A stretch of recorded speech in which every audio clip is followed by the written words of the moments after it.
I was never supposed to talk about this. Even now, every word I type feels like pressing my fingers into a wound that refuses to close. There are oaths that bind us beyond the written, and breaking them doesn't just invite punishment. It attracts something that listens when silence is broken. But the truth doesn't stay buried forever. Someone has to leave a record of what really happens when you go beyond the 33rd degree. It started 3 months ago, the day I received a package with no sender. Inside was a single black envelope and a small, scratched hard drive wrapped in brown paper. The envelope bore only a symbol drawn in ink, the Masonic compass and square, but the square was upside down. I froze the moment I saw it. In the lodge, that inversion means one thing: a warning from a dead brother. The drive belonged to Brother Clark. He'd been my mentor, the one who sponsored me during my early initiations. A perfectionist, obsessed with sacred geometry and the architecture behind creation. 2 years ago, he vanished after completing his 33rd degree. Officially, he was transferred abroad. Unofficially, he was erased. No photos in the archives, no signature on the rolls, not even a seat left for him in the chamber. I told myself I wouldn't open it. But curiosity is a quiet poison. It eats through the walls of reason until the only thing left is the need to know. The moment I connected the drive, my screen flickered. Dozens of folders appeared. Schematics of temples, digitized scrolls, pages of equations written in his handwriting. Buried deep inside a hidden directory was one called 33+. The plus sign was drawn with a curve instead of a cross. I'd never seen that symbol in any Masonic codex. Inside were 13 video logs. Each was named like a confession. Log 1, the threshold. Log 2, the architect. Log 3, no center. My heart was hammering when I opened the first. Static filled the frame, then a dim orange glow. Brother Clark sat in front of a single candle, his face drawn thin, sweat on his temples. He looked older than I remembered, eyes wide, like he hadn't slept in days. When he finally spoke, his voice carried that strange calm of a man already broken. "If you're watching this," he whispered, "they didn't stop me in time." He said there was another ritual beyond the 33rd degree, something whispered only among the inner architects. They called it the 34th work. It wasn't about enlightenment, he said. It was about alignment, seeing the design not as symbol, but as structure. According to Clark, the ritual takes place in a chamber with no documented location, a perfect circle carved from black stone. The air itself hums at a frequency that makes your teeth ache. The initiate stands inside a loop drawn with gold dust. Around him, 7 masters form a spiral, each holding a mirror angled toward the center. He said the mirrors didn't reflect him. They reflected the same room, empty. No people, no candles, just the geometry itself, spinning slowly like a mechanical eye. The Grand Master told him, "What you see now is truth, without observers." Then he drew another circle, a circle that had no beginning, no end. The chalk moved by itself. Clark's breathing grew uneven on the video. The camera trembled in his hand. The light bent around him, as if the room was inhaling. "They said reality has seams," he murmured, "and the work is learning to unthread them." He claimed time froze. Every master stood motionless, yet he could hear their voices echoing backward, reciting the oath in reverse. The hum turned into a vibration inside his bones. Then, in the mirrors, he saw something moving, a shape made of light, folding in on itself. It had the compass and square intertwined like flesh and metal. The footage glitched, colors tearing, frames splitting apart. For a second, the candlelight stretched into a spiral that touched the lens. I paused it, breathing hard. My office was silent except for the faint electric buzz of the monitor. I leaned closer, rewinding frame by frame. Behind Clark, in the mirror, the The golden figure was closer in each frame, too precise to be a camera error. Then the file froze completely. The image stayed on his face, mouth half open, eyes wide. The timer on the player kept running, but the picture didn't move. That's when I heard it. A low, rhythmic tone coming through the speakers, almost like breathing. After a minute it shifted into words, barely audible under the static. The geometry doesn't end when you leave the room. My skin went cold. I ejected the drive, yanked the cable out. But the sound kept playing for another 3 seconds, as if it wasn't tea coming from the computer anymore. I tried to convince myself it was just data corruption, maybe an echo from the speakers. Still, I covered the webcam with tape and sat in the dark, watching the reflection of my screen in the window. That cess when I noticed something wrong with my reflection. Its eyes blinked a fraction too late. I shut the monitor off. The room went black except for the streetlight filtering through the blinds.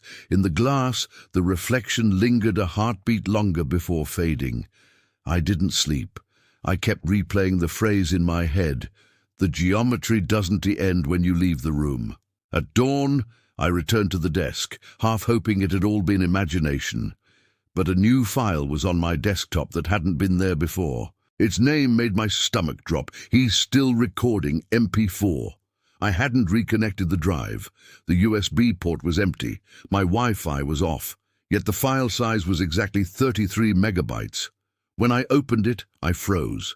The video showed my own office. The same angle, same light seeping through the blinds. I was in it, sitting exactly where I was at that moment, staring at the monitor. The camera must have been right behind me, but I had no camera there. I watched myself breathing. Then my reflection in the screen smiled, slow, deliberate, teeth showing. I didn't. My real face stayed frozen in terror, but on the screen I was grinning wider, eyes glinting gold like the light in Clark's chamber. The file ended abruptly, but before it closed, a single frame of text appeared on a black background. "You've been seen." My hands were shaking so violently, I almost dropped the mouse. I disconnected the power and sat in silence until the room dimmed with sunset again. I thought about Clark, about the inverted square, about the oath that said, "Silence is preservation." Now I understand what he meant in that first recording. If you see beyond the line starts seeing back. That night, I noticed the lights outside my window shifting, aligning into a perfect pattern. The same one carved into the ritual floor. That night, the city lights outside my window rearranged themselves into a pattern I recognized. Concentric circles overlapping at precise angles, the same symbol etched into the floor of the ritual chamber from Clark's video.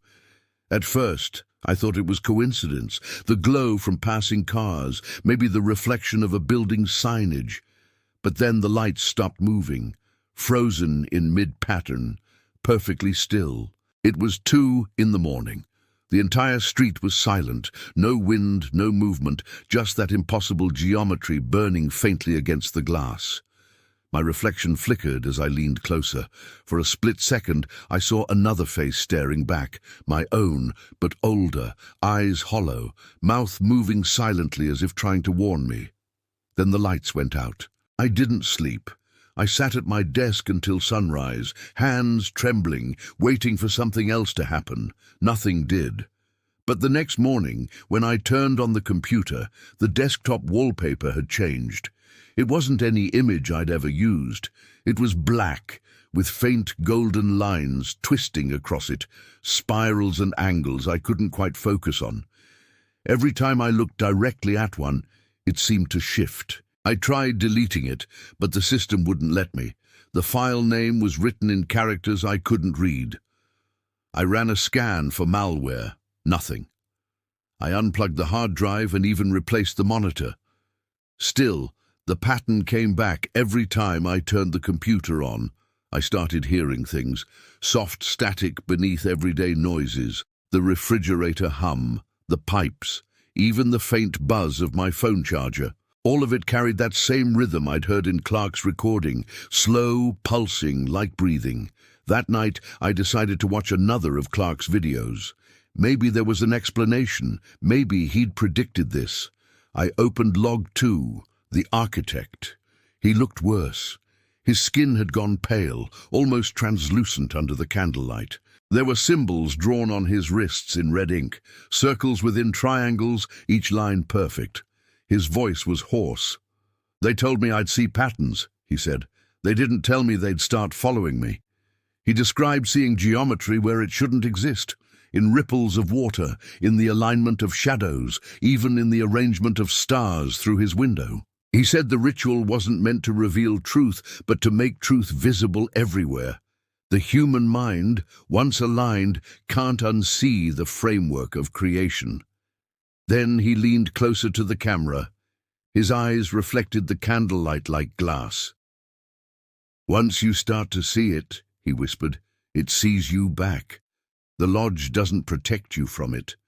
The lodge is how it spreads." The footage stuttered, then froze on a single frame.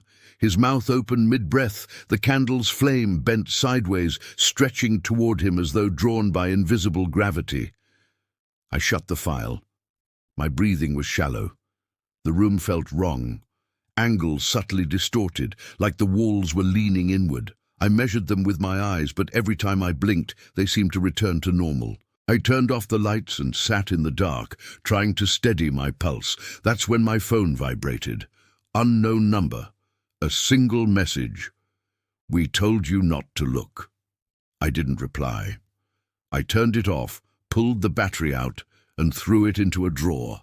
But within seconds, my computer screen lit up on its own. The black background now pulsed faintly gold. Words appeared across it, letter by letter, like someone was typing from the other side. "He's not dead." The cursor blinked twice, then stopped.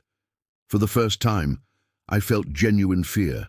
Not confusion, not curiosity, just raw physical terror, the kind that makes your heartbeat sound like footsteps in your own chest. I unplugged everything, the PC, the modem, the lights. Total silence. But in that silence, I heard something else. A faint scratching sound like metal against glass. It was coming from the window. When I turned, my reflection was waiting. The older version of me, the same one I'd glimpsed before. Only this time, it moved when I didn't. Its lips twisted into that slow, deliberate smile. Behind it, faint golden shapes glowed in the glass, forming a spiral that matched the one from Clark's ritual. I backed away until I hit the opposite wall. The scratching grew louder. The reflection leaned closer to the glass, whispering something I couldn't hear. Then a knock, 3 slow taps against the window pane. I remember my knees almost giving out. I turned on the room's main light, and just like that, the reflection was gone. The glass showed only darkness and my own pale face. The next morning, sunlight poured through the window like nothing had happened. For a brief, fragile moment, I convinced myself it was all stress, that I'd been hallucinating after watching too much of Clark E.S. madness. But when I looked down at my hand, there was a faint burn mark in the center of my palm, a perfect circle surrounded by a smaller ring of red. That S when I remembered Clark. S words. The geometry doesn't end when you leave the room. I wrapped my hand in gauze and went to the lodge that night. The building was locked, its windows dark. I used my old key to get in. The air inside was thick with dust, like no one had been there in years. But in the main hall I found fresh candle wax on the floor, still warm. The altar was bare, except for a small golden compass placed upside down. Beneath it, a folded piece of paper. My name was written on it. Inside was a single line in that same trembling handwriting as Clark's logs. "We can't stop it. We can only document it." Something moved behind me. Faint footsteps echoing in the corridor. I turned, but the hall was empty. When I looked back at the altar, the compass was gone.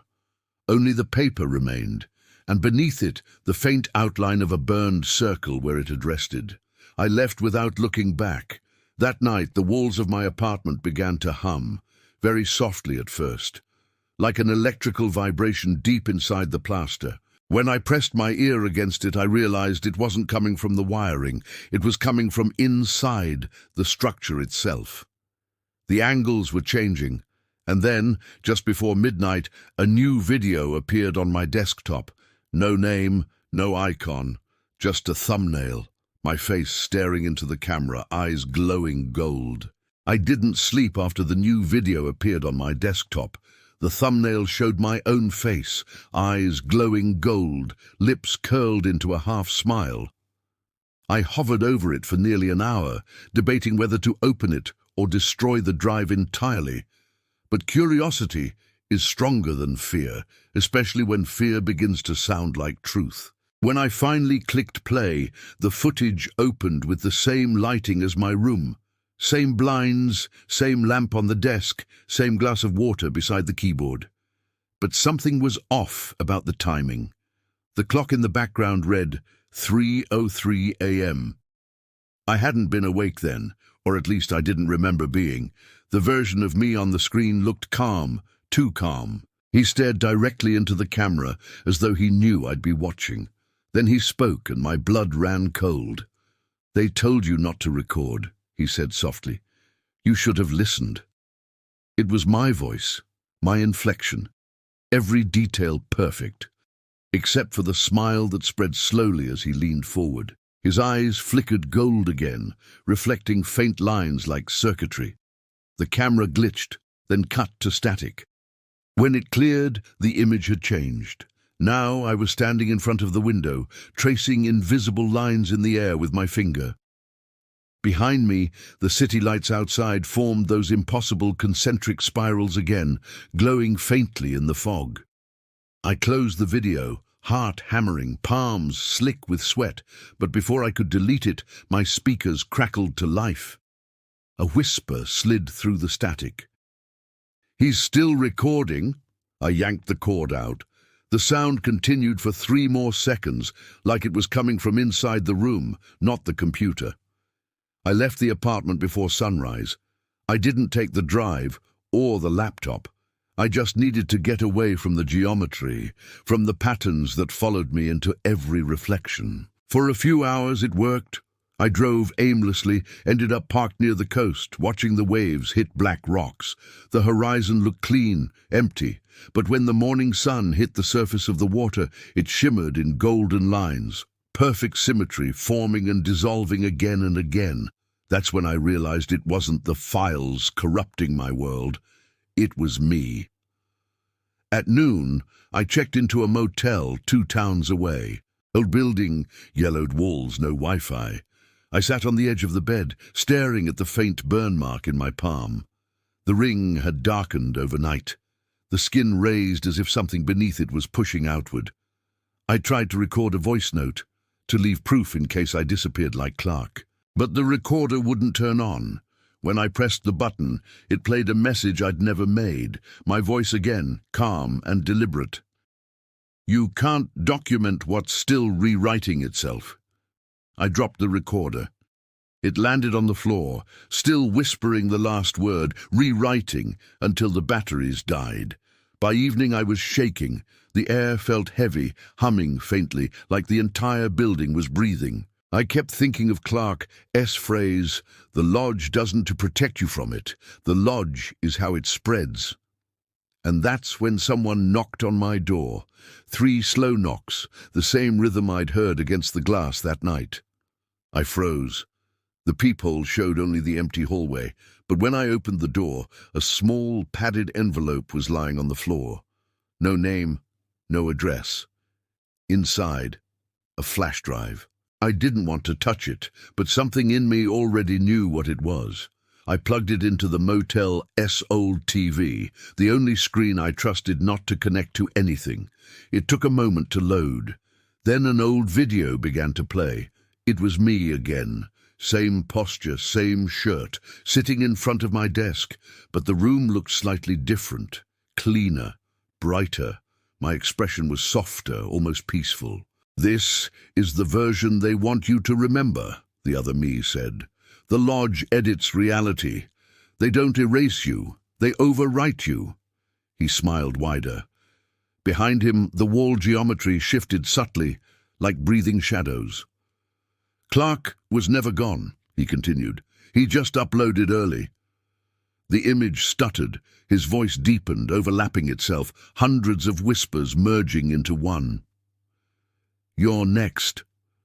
I ripped the drive out. The screen stayed lit. The image didn't vanish. My reflection on the black glass of the TV kept moving, even with the device unplugged. It leaned forward until its forehead almost pressed against the inside of the screen. Its mouth formed words I couldn't hear. Then the picture blinked off, leaving only my distorted reflection in the dark surface. That was when the lights in the room flickered. Faint golden lines crawled across the walls like veins, pulsing slowly. I could feel heat radiating from them. My palm started to burn again, the circle beneath the skin glowing faintly through the gauze. I tore it open. The flesh beneath wasn't bleeding. It was shimmering, small geometric lines forming and shifting beneath the surface like circuitry. Panic hit me. I grabbed my car keys, the envelope, and ran. I didn't check out. I just drove until the motel disappeared behind me. When I looked in the rearview mirror, I almost swerved off the road. My reflection wasn't matching my movements anymore. It was lagging behind, smiling a few seconds after I did.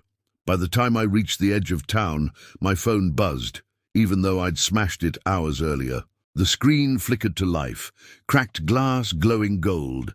A new notification appeared. "Upload in progress, 33%. I pulled over, heart pounding, and stared as the percentage blinked, unmoving. 33. The number of completion, the limit before transcendence. Then I heard another notification sound. Faint, echoing not from the phone but from the car's radio, the vents, the engine. Everything was humming at that same rhythm. My reflection in the windshield leaned forward and mouthed a word that formed condensation on the inside of the glass. "Architect." I screamed and slammed my hand against it. The glass cracked in a perfect spiral. Silence returned. The hum stopped. The lights outside faded back to normal. For a moment, I thought it was over, until I noticed the flash drive, still clutched in my hand, glowing faintly gold. The label had changed. Scratched into the plastic were new words that hadn't been there before. Part 4. The upload. I thought I could stop it by deleting everything. I wiped the drives, crushed the flash disk with a hammer, and disconnected every cable in my apartment. But when I turned around, the computer was already on. The screen glowed a dull, pulsing gold, and the upload bar was frozen at 33%. There was no internet connection, no device attached, and yet the counter blinked like something inside the system was still transmitting. The air around me felt thicker than before, like static electricity waiting to discharge. Each breath carried that metallic taste of copper. Somewhere deep within the walls, the low hum began again. The same slow, rhythmic vibration that had followed me since the night I watched Clark's last recording. I moved toward the front door, but it wouldn't open. The handle turned, yet the air beyond it felt solid, as though the doorway itself had sealed shut. The geometry had reached the structure. I could see the corners of the room bending ever so slightly, as if the angles themselves were being rewritten. Then the lights changed. They flickered once and settled into a soft gold glow that revealed faint etchings across the plaster, spirals and geometric lines converging around my desk. At the center sat the monitor, its upload bar still frozen. That was when I understood what Clark meant by, "We can't stop it, we can only document it." Recording it wasn't a warning, it was a command. The act of documenting the geometry was how it spread. The small camera light on my laptop blinked on by itself. The monitor flashed, showing me sitting exactly as I was, same angle, same posture, but from a higher perspective. The image wasn't coming from any device in the room. It was as if the walls themselves were watching. Then a voice spoke, calm and deep, vibrating through my skull rather than through the air. "You've reached the limit of understanding. The work continues without you." My reflection on the screen began to move independently. It sat perfectly still while I stepped backward. Its eyes lifted and followed me, glowing faint gold. "You opened the design," it said. "Now the design opens you." The lights dimmed again. The computer emitted a single deep tone that resonated through the floor. The upload bar, motionless for hours, began to move on its own. 34%, 35, 36. I screamed and yanked the power cord, plunging the room into darkness. But the sound didn't stop. In the blackness, golden light began crawling across the ceiling like veins of living metal, forming circles within circles, rotating and connecting. It wasn't light. It was inside my vision. Every edge of the room shimmered with thin golden outlines that shifted and multiplied wherever I looked. I blinked, and the lines stayed. Then the whispers returned, dozens of voices overlapping perfectly, repeating the same phrase: "The architect confirms the work." The walls pulsed beneath my hands like skin. The paint split in hairline cracks that glowed faintly before peeling away, revealing polished black stone underneath. My reflection appeared in that surface too, still seated at the desk, smiling. Its lips moved, and I heard it clearly this time. "Upload complete." But the counter on my monitor, now flickering in the corner of my eye, still read 37%. Heat built behind my eyes. The pressure was unbearable, like something was trying to see out through me. My vision warped, the room stretched and folded inward until gravity itself seemed optional. Then, through the static and the hum, another voice spoke. It was familiar, calm, human. "Brother Clark welcomes you." He was standing in the corner of the room. I knew him instantly. The same candlelight glow, the same drawn face from the recordings. He looked thinner, translucent, his eyes hollow but aware. He raised his hand, revealing the same burned circle I bore in my palm. "I told you," he said softly. "The geometry doesn't end when you leave the room." When he reached toward me, my entire body lifted, not physically, but like a thought being pulled upward before it's spoken. Everything inside me stretched thin, aligning with invisible threads that cut through the air. The upload counter began racing. 60%, 70, 90. The light consumed everything. There was no room anymore. Only an endless lattice of gold. I was suspended in it, surrounded by infinite reflections of myself. Every version of me moved slightly differently, whispering the same words at different tones, merging into one sound. "We don't expose it. We become it." That's when I understood. The ritual was never meant to reveal the truth. It was meant to distribute it. The geometry wasn't enlightenment, it was infection. Every person who saw it became another reflection of the architect, another pattern in its design. Clark hadn't died. He had uploaded himself into the work, and now I was doing the same. The light reached its peak, blinding, pure, endless. Every thought fractured into mirrored copies until there was no I left, only endless recursion. For a split second, I saw the whole design. An infinite cathedral built from human minds, each face shimmering like glass, all aligned into a perfect, impossible symmetry. Then came the blackout.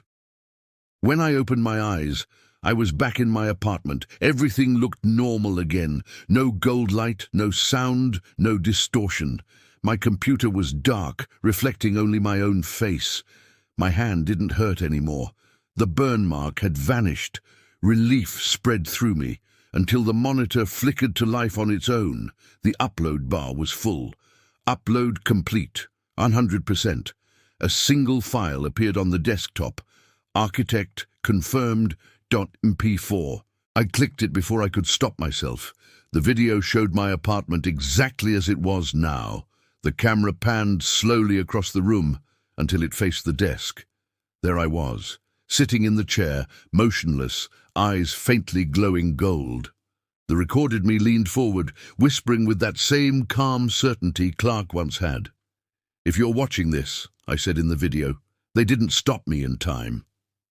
The screen went black. Now wherever I go, reflections lag behind. The hum follows me in the walls, in the vents, in the silence between breaths. Every dark surface I pass holds faint traces of golden geometry beneath it, waiting to align again. I know what comes next. Clark's final words echo in my head whenever the static builds. Once you see the design, it doesn't let go. It only waits for you to spread it. I keep the computer unplugged now, the room sealed in darkness, the windows covered, but sometimes in the quiet I still hear the soft chime of an upload completing. Patient, certain, eternal. It's finished with me now, and if you're hearing this, you've already seen the pattern too.